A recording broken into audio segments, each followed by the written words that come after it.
What up, world? It's your boy Odd, back at you again with the boy Clue. Yo. It's another hooligan review. Y'all should know what it is by now. We're gonna go ahead and just jump right into this one. Man, we so excited about it, Clue. You know what it is. Go ahead and hit it. I said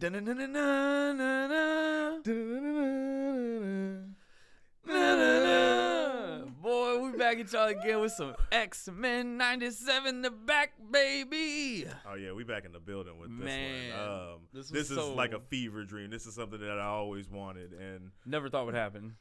when Disney said they were gonna do it, I was just like, oh, this is gonna be a disaster. Yeah, but then they played us and they made us just wait and wait and wait and wait, and then we eventually got it, which was dope. And yeah, this is our review of it. We're gonna tell you guys what we think. Yeah. So you want to start off? Go ahead. Yeah. Okay. Dude, we begin with a chilling newscast announcing the assassination of Charles Xavier. Yeah, R.I.P. Oh my goodness. So This one hurts hard. I didn't really watch all of X-Men back in the day. You know what I'm saying? I was mostly watching the syndication of the repeated episodes. So I caught a lot of it here and there, but I know mostly like you, I was a Spider-Man kid, really. So that was the one that I saw all of. But I didn't get to see the end of X-Men. So, you know, seeing the death of Charles and the commercials for all that, that was like something I didn't even know about. I was like, whoa, all right. See, I do remember seeing that, but of course, watching reruns, everything's out of context. Mhm. That could, for me, it was a Saturday night cartoon at that point. So, like, it could have been. I thought it was like in the middle of one of the seasons, but it makes sense that the animation's is at its peak at that point. But I Yeah. mean, I'm 4. Oh, it was like I'm 4 when I get to see a chance to watch this. So yeah. For So I sure. guess that did happen, and I mean, it's a Fox. It's an original Fox production, so death is it happens. But Sometimes. Xavier, you don't really expect it. So like this one coming out hard, they were like, no, we're moving on. Yeah, He's gone. totally. They changed the theme song. A lot of people complained about it. I had no complaints. I liked it. I thought it was a good switch up. It was a good mix. Yeah, you barely notice, honestly. Like It was definitely different, but same vibe. The little add-ons with the guitars and stuff. You barely even notice if you haven't heard it in at least as long as I have. What I would say at least 17 years. Mhm. You would barely even notice. Yeah, with Charles gone, things seems to get a little bit crazy with the anti-mutant rebellion. The guys that come against the X-Men in the first episode, by the way, full spoilers, you guys know how we roll. We're going to go ahead and break down the first 2 episodes that are out right now on streaming. In the first episode, when they're fighting against the anti-mutant brotherhood or whatever the heck that is, they have those Mega Man Sentinel cannons. Yeah. I thought that was so cool. dope. That was Those things awesome, are man. so cool. And, like- as soon as I seen that, I was just like, Sentinel technology? Oh, And man. he just got the blast, and I was like, whoa, this is different. They're was hitting awesome. hard. Storm, as soon as she's introduced, just stunting, amazing. She's so awesome She's so still. cool. Yeah, Cyclops, extremely OP in this one. They took an already pretty awesome character and just upped him all the way.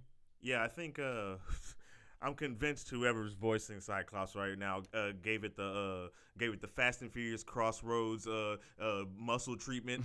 Bigger. No, bigger. No, It's no, like bigger. Cyclops was big, but was he always this chiseled Man, out, bro? He's jacked. huge. My man has been He's hitting bigger than my the Wolverine. gym. Yeah, and speaking of characters, I'll say that Gambit was like a little strange in this one.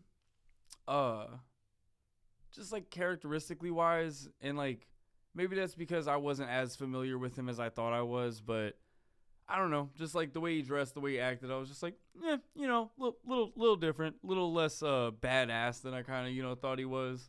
Yeah, I thought he ended up getting kind of pushed to the side. Yeah. Like I was waiting the whole time. I was like, "Where are my cards? What's going on? When's he gonna do anything right? Anything, yeah. Anything right now?" It just kind of seems like he's got this angst thing going on or something. not really caring what's going on. Like, did he maybe we should have watched the last season because maybe he went through something in the prior season. It's possible. That, like when him and Rogue finally got together. Yeah, got together, and it just seems like there's some tension, some pain there that just didn't seem like the cool guy that I love. It especially happens with the corny, like Children of the Corny dialogue from the 90s that they've still stuck with. Yeah, dog. Not. It's hard sometimes to listen to. I can't even lie. Still good, man, but you know what? There's too many things that mess with my nostalgia. I'll take it. I'll take it because, oh my God, that's exactly what I remember. Yeah. They went a little aggressive trying to be funny, of course, because the writers of the last 6 years are so cringe. So they just throw it in there. It's just like that first episode, we really had to hit it with the 90s cliches. I respect it, but it was harsh. Bro. Beast was pretty awesome. All the characters that they reintroduced from the OGs, I was just like, man, I still love every one of these. Every one of them still, for the most part, hit that exact same beat that I was hoping for, that I really needed for those nostalgia berries. The facial animations were a little wonky. I don't know if I really dug that. I don't know if that was either a lack of a stylistic choice or possibly to make it easier for translation, but it just, I don't know, some of the facial animations were just a little wonky, yeah, they were a little still, they were a little B grade, yeah. But I was trying to remember if the facial animation was even good in the first place. I'm sure it wasn't, but everything else looked quite nice. I get it. We had some upgrades, but there's we have to draw the line somewhere on this looking like the same show, because I guess the whole show's on Disney, right? It's on Disney Plus. You can go back and watch it. I guess it would be weird, watching that final episode and then bam, and then going straight into that. Going straight into that'd be so weird. Hold on now. So this whole first episode is about this new mutant that gets discovered by the Anti-Mutant Brotherhood. They try to kidnap him. X-Men save him. It's kind of like how, Jubilee was in the first episode of the regular X-Men. It's kind of the kids, we'll get farther into it. Once they rescue him and take him to the X-Mansion, the kid kind of just immediately disrespects the danger room, and Wolverine immediately makes him pay for it and makes him cry, leading to, him absolutely running away scared. We then cut outside to everyone arguing with each other that Wolverine, messed up, blah, blah, blah. And Cyclops comes out there and yells at everyone, does the whole dad thing now that Professor X is gone. And Rogue tries to clap back and says, hey, we didn't do a damn thing. Cyclops looked her dead in her eyes and says, my thoughts exactly. Precisely. Roasted him. Absolutely cooked him, bro. Like Thanksgiving dinner. All right. So I'm going to address the elephant in the room. Was Rogue always from down south Texas? Yes, but she also wasn't, 50. She legit sounds like Luann. I couldn't get over. I was just as soon as he said that, I couldn't get it out of my head. I was like, Rogue, you're killing me. It was taking me out of it the whole time. Everybody else's voices didn't bother me, but hearing Rogue talk, I was just like, this is King of the Hill. What's happening? Yeah, totally. Still love you, Rogue. So whenever they went and visited Gyrick in prison, totally gave me some hardcore G-Man vibes, especially with the glasses and the mannerisms and the talking. I was just like, I don't know if this is what he looked like in the old series, but I was definitely catching some hard resemblances. Yeah, no, I was digging it. That whole scene, I was really, I was digging a lot. Especially seeing them do the whole interrogation thing. Mm-hmm. It was cool. That was crazy. That was crazy. It seems like, man, Storm is so rigid. She's always been super tough and stuff, but she is rigid. I'm really excited to see where she goes with this one, especially given some stuff that happens a little bit later. The chiseledness of Storm is insane. She seems like she wants to punch people in the face. She's done. Yeah. She's done with the niceties. She's getting old. We're all getting old. She's getting old. Man, I have this note here, and it hits so hard for me. I'm sure it does for you. Everything is so explained. Yeah. Yeah. Like, even after watching reviews and people being like, "Hey man, that explanation, it's coming, and it comes hard." It's so bad to where it's like this one scene with Jean Grey where she's talking to Storm.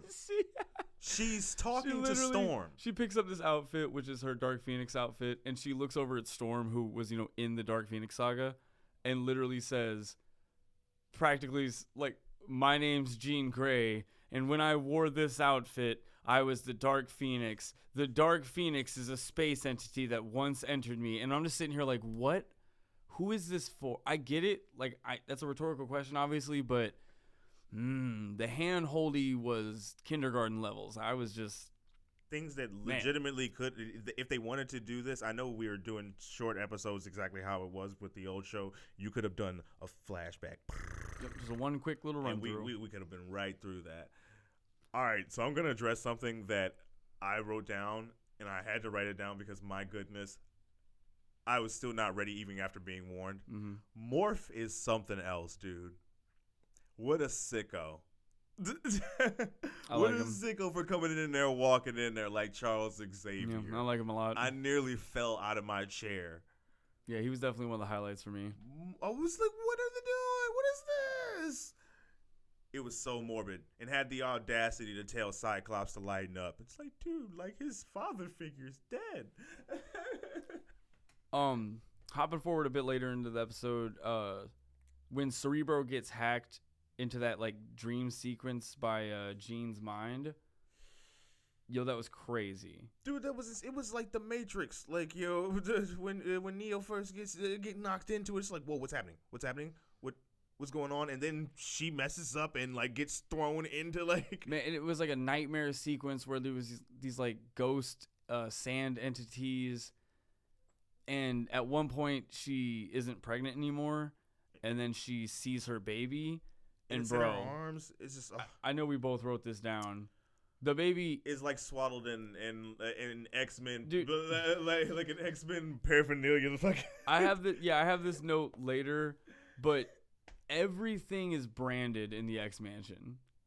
Like the whole show, actually. Like you would swear. I guess never mind. The X-Men like are famous in that universe, but like everything they use is X-Men branded. And it's like it's egregious. I bet their pens say X-Men on them. But the baby pops up in her dream sequence, wrapped up in a little blankie, and even the blankie is branded X-Men.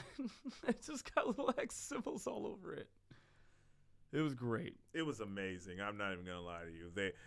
They're the best. They're the best for the constant doubling down in this show. Seeing the Master Mold head was pretty creepy in her dream, the rotten one. That was pretty dope. Oh my goodness, that was so creepy. I was trying to figure out who it was, and once he revealed him, I was like, yeah, you. No, it's about to get bad.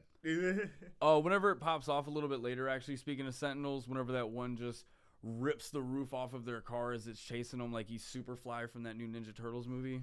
That was awesome. I was just like, man, as soon as that happened, I was just like, the action is absolutely amazing in this new series. It's off the chain in comparison to the old stuff.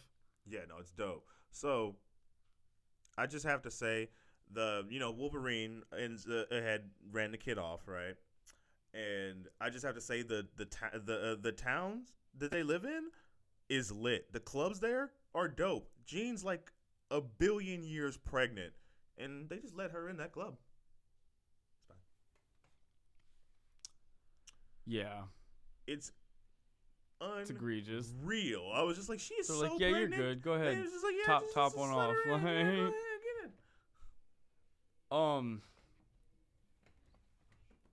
Moving forward just a little bit more towards the end of this first episode, whenever the fight scene starts happening off with Trask at the Master Mold factory, that was amazing. They did so many team up moves and hero stances that just absolutely like gave me chills. It just made me realize that I need that X-Men game, man. I need a new X-Men game.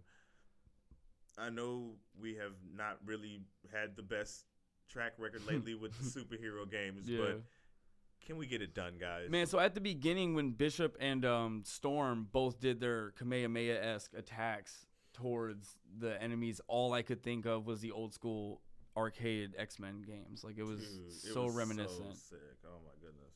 Yo, I loved every second of it for sure. The fight with the Sentinels was amazing. I have to say again, Storm being finally announced as an Omega level mutant and then showing her freaking god powers was just crazy. Yeah. She's so powerful. She's so dope. Hail to the queen. She's so dope, man. You know, I love how this episode wasted little time when it actually did pop off. So I thought that was great. I was just like, listen, all right, come on, let's get this going. Yeah. The X-Jet, rest in peace, gets ripped up. Oh, it was terrible. Instantly destroyed. So it's like, and it's so funny because literally the X-Men were in the middle of arguing and quipping at each other, and that just gets busted open. Yep. It's like, nope, forget this. That's what I'm saying. He busts in like Superfly, bro. It's amazing. The way that they approached coming back into this series is amazing. It gives you that nostalgia. It's off the chain. This first really episode, while has its quirks and whatever, oh man, it brought me right back in. Dude, that Wolverine Gambit team up attack was probably the coolest thing in the first episode. Wolverine is running down the battlefield. Gambit hops on his back and uses his powers to ignite his claws, and then Wolverine runs through a freaking Sentinel. It's incredible. It's so cool. It made me scratch my head. I was like, wait, are the X-Men this powerful? Speaking artistically, there was this one shot of Cyclops' eyes through his visor. Yeah, they zoomed in and did a glimmer where the light shined through his visor of his eyes, and you could actually see his eyes through. And it was just a really unique shot that I've never seen before in any X-Men. Yeah, speaking of that, Cyclops loves to threaten with his eyeballs. Yeah, he does work with them. He's serious about shooting you with his eyeballs. I mean, my man did I think we talk about that later. Or did that already happen? Yeah, well, that happened during the X-Jet. His landing? Yeah, his landing. Man, this dude does a ODST drop with his laser, and it's just, you got to see it. It's an anime moment. Again, it makes you think, it's like, again, are the X-Men, have they ever been this strong? Like, I love it. I wanted this, but they are going in. I need them to be even more. Let's keep this rolling. Bring the Juggernaut in. Let's get crazy. I feel bad for the Juggernaut. At this point, what is he gonna do? I wrote another note here saying that I do not enjoy this new character, the New Mutant kid. He's a douchebag. I don't like him at all. What do you think of him? He seems like a teenage boy around that cringy 90s era. Lost literally he seems like the foreign exchange student, like who came here from the Silicon Valley, and he's just stuck with Jubilee. So once Jubilee does get him back to the mansion and everything's like cooled over and the episode's about to end, Cyclops and everyone gets an alarm that someone's broken into the X-Mansion. They run into Charles' office and they find my boy Magneto. Dun dun dun. First of all, Magneto is a force to be reckoned with. But that outfit, man. Hey, but no, at first hold on, we'll get to that. At first he came in looking cold as ice, bro. He was rocking the long coat, the scarf, and all that, and another. I want to talk about really quick the hard-backed will and testament of my boy Charles Xavier. Dude, this thing was gold encrusted. I don't even understand that.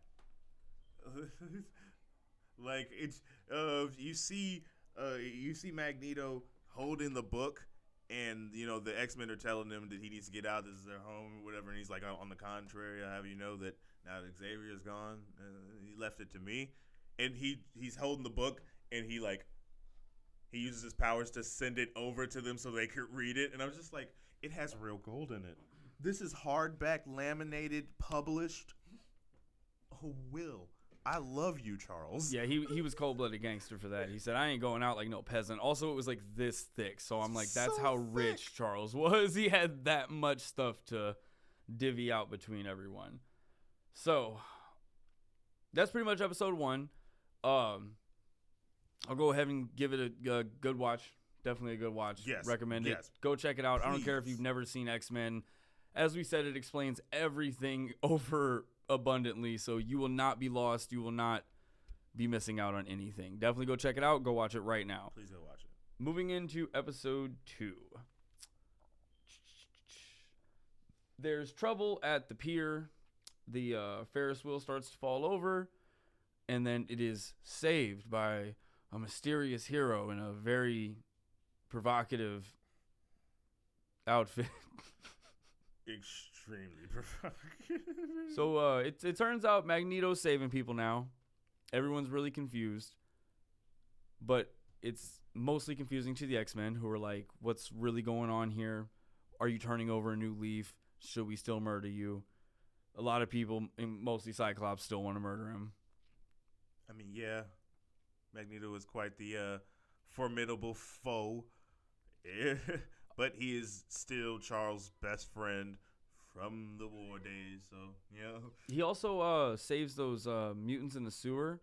That's when you really get the reveal of his new sexy grandpa BDSM outfit. yes, like what, bro? I also but he's so strong, but seeing him in that outfit, you're just like, my goodness, what are you wearing? I do love the way he talks in it too, because he's wearing that, but then talking with words like "totalits." And I'm like, I don't even know what that means. Like, can you give me the translation? Do I need to pull out a book to understand what you're talking about, Magneto? He's very cavalier in this one. Starting from this episode, you really get into the mind of Magneto and realize that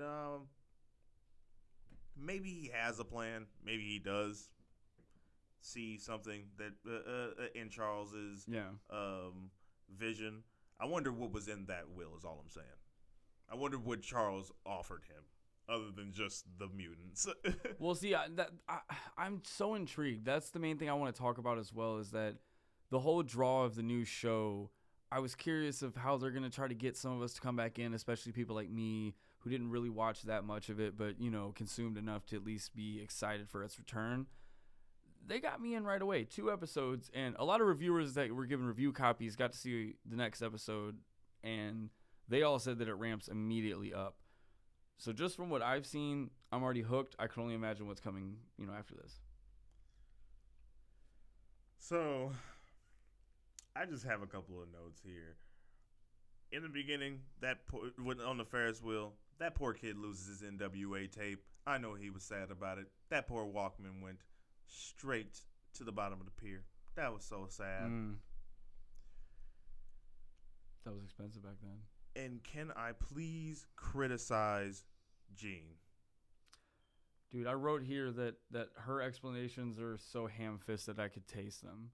This woman is something else. So in the first episode, she, again, as he mentioned, used her powers to get into the mind of the assassin. But then Cyclops asked her the simplest thing to get into Magneto's mind to see if he's being honest about turning over a new leaf and trying to make peace with the humans. This woman says there's a morality difference between getting information and checking honesty. If honesty is the limit, we have a problem. Why is it okay to get information out of somebody, which is akin to torturing them? Yeah, that scene was ridiculous. That's okay, but lie detector test, God forbid. We also find out right before that Magneto and Rogue have been banging, which made me feel icky. I didn't like that. Something that I'm going to go watch the show I felt and like, see if I missed some context for that, because it was mad aggressive. I felt like it was like the equivalency of the Batman and Batgirl scene, which I didn't watch. I just heard about, and that's icky as well. You guys are gross. Everybody stop. Just felt gross. He's like, you know, literally from World War II.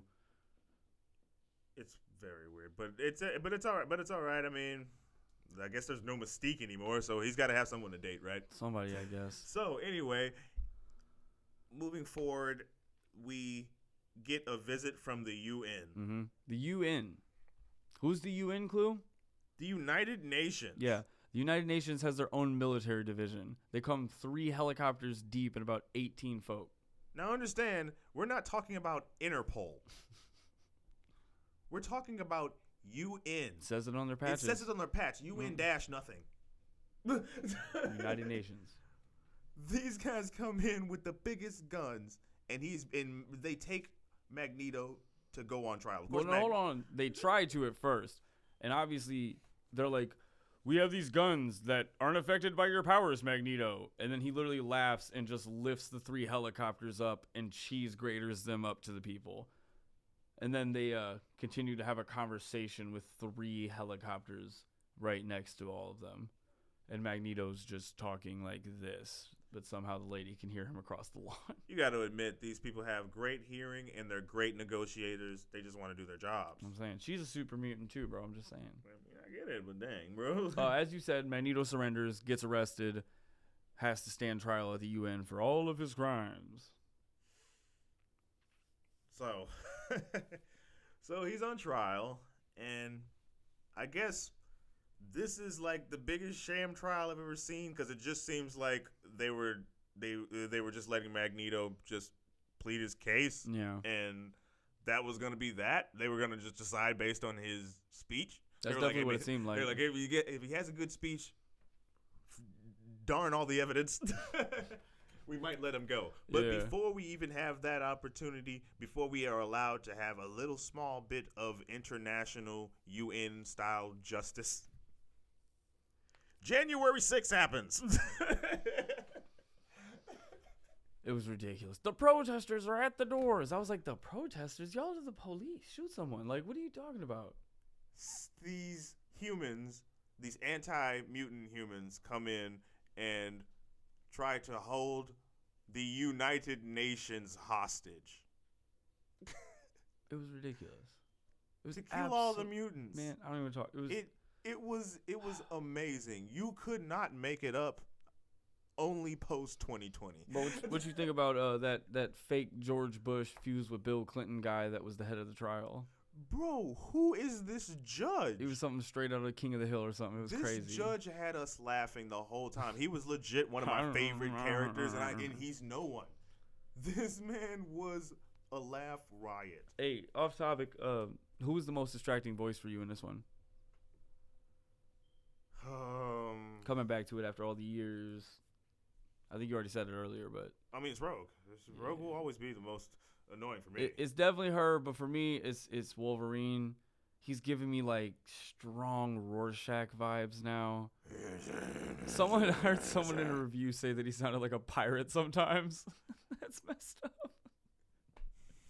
That's messed up. Okay, listen, it is a little gruff. It's a little gruff, but I felt like, after seeing that man's hairy chest, I was like, yeah. Yeah. I was like, yeah, you sound like that. He's had a few too many at the bar.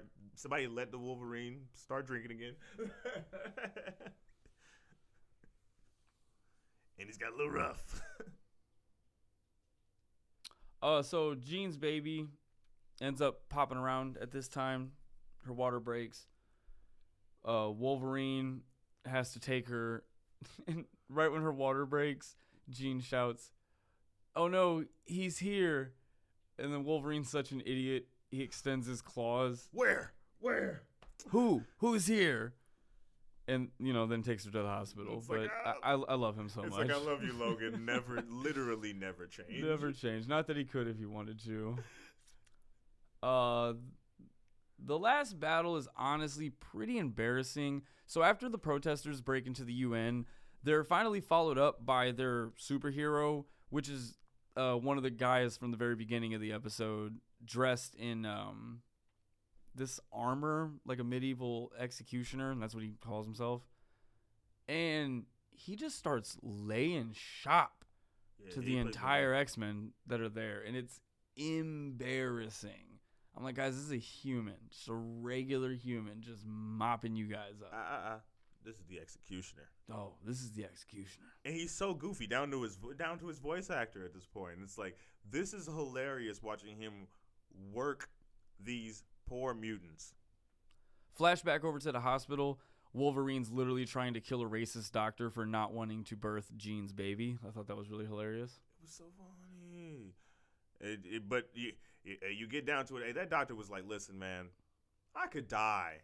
I don't want to die. Mm-hmm. He was honest about it. Like, yeah, it was racist, but I'll give him this one. He was just like, you could be unstable. I really just don't want to. Could we get you somebody else? I will say police are absolutely useless in this universe, just all around. Every single form of them, all of them. It makes sense why the X-Men have been allowed to actually do things, because no one can be dependent for anything.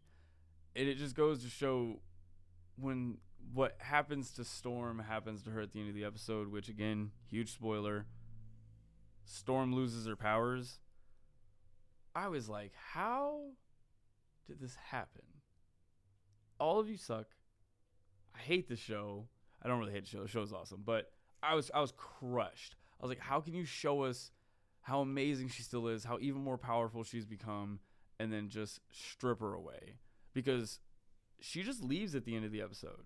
Yeah. She just dips, and I don't think she's going to come back. Like, I feel like they're just trying to write out an Omega-level mutant just like they wrote out Charles, so that way they can have some sort of an actual threat, which still is kind of silly to me because Magneto's still right there. Not only that. And Jean. Well, Jean's leaving too, I think. We forgot to mention that. Yeah, Cyclops. You want to talk about that real quick? So, Jean, throughout the first two episodes, Jean is trying to get Cyclops to, basically leave. Mm-hmm. She's like, listen, let's be a family. We have a child. Let's just go raise the kid. We'll leave the mutants to Magneto. He has a plan. Charles trusts in him, so we have a chance to leave and go be happy. A poor excuse, in my opinion, but it puts it in a position to where you can get rid of the leader of the X-Men and the and pretty much the strongest character they have. Yeah. It then upset me. They have this kid who has the power of like Raven when she becomes a ultimate being. He has solar powers. He has solar powers. The douchebag kid. Yeah. The kid has solar power. I will say, whenever Magneto ripped all of the UN out of the building and took them up after Storm got her powers taken away, he delivered this speech that I will say, out of all the corny lines and all the explanatory BS, it hit. Yeah. Me and Clue were in absolute silence. We've been clowning the whole time, watching this, having a great time. But the whole time Magneto was giving his speech, the whole room was absolutely quiet, bro. Like I said, it hit. When they're all floating up in the air, and after he delivered the speech, he said, "I know that everyone or a lot of people are depending on me." And he looked at all of them as they're floating in space, and he says, "Do not make me let you down." Literally. Wow. He was like he was in like the mesosphere. Bro. All you had to do was let that thing go, and they would have suffocated before you hit the ground. I'm saying, instantly. Just everybody would have died. Bro, at the end, whenever they're drinking coffee and talking, bro, even the coffee cups are X-Men cups. Like, literally everything in the show is X-Men branded. I'm like, are you guys insecure? You guys like really need everyone to know, like. Well, no, they selling this merch, and Charles said, "Listen, how do you think I'm paying for this here mansion? We got advertisements." Genosha was added to the UN, the mutant colony. That was really cool. That's kind of like a pretty big advancement. I wonder how long they're going to end up taking this series, man. Like, is it 1 season, 2 seasons? I'd say 2. That's my prediction, guys. I'll give it 2 seasons, and that's probably it. I think it's going to be 2 because they need to get this one over with. Unfortunately, there's nowhere else for this to really go. Also, we're at the pinnacle of what's happening in the X-Men. Where else could we go at this point? It's also, sadly, I don't know if you guys are aware, but the original show creator was in for this first season and wrote some of the second, but apparently was kicked off of the show due to having like an OnlyFans or some crazy stuff like that. So we're not gonna have him anymore. So hopefully it stays solid, stays good. We're gonna see. Rogue's a hoe. It's just a note I have. You guys understand. Watch the show. You'll get it. Yeah, it's a great. Broke my boy Gambit's heart, man. Broke my boy's heart. Hey, man, what can you do? He was outside the room creeping. Please don't let it show. Yeah, that Cause was my that's heart sad. can't take it anymore. Hey, but you seen what Magneto was wearing? She seen him in that suit. She couldn't handle it.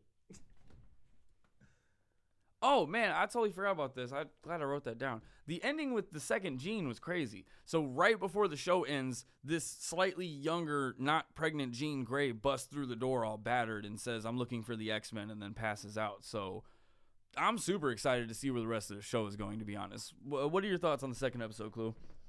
Oh, second episode. I think this one ramped it up, took it to a new height. I'm loving it. I thought that this was a perfect little jumping off point for us to get right back into the show like nothing, no time has passed. Mm-hmm. I'm excited for it. 2's dope. I think the second episode was amazing, except for, like I said, that last fight was a little embarrassing, especially compared to the Master Mold fight from the last episode. That was great. I really, I gotta say, another great episode. Super excited for the rest of it. I think both of us can say definitely recommend. Oh yeah, recommended. Yeah. Go see it. Get on there, watch it. I know, sadly, with it only being on Disney Plus, you gotta have Disney Plus, but it's not that expensive, and if you can, I definitely recommend it. If not, just watch this a couple times, and you'll get the gist of it. Either way, though, I really appreciate you guys for tuning in. Go ahead and drop us a comment down below for whatever you thought about the new X-Men series, and we'll see you guys on the next review. Peace. Woo!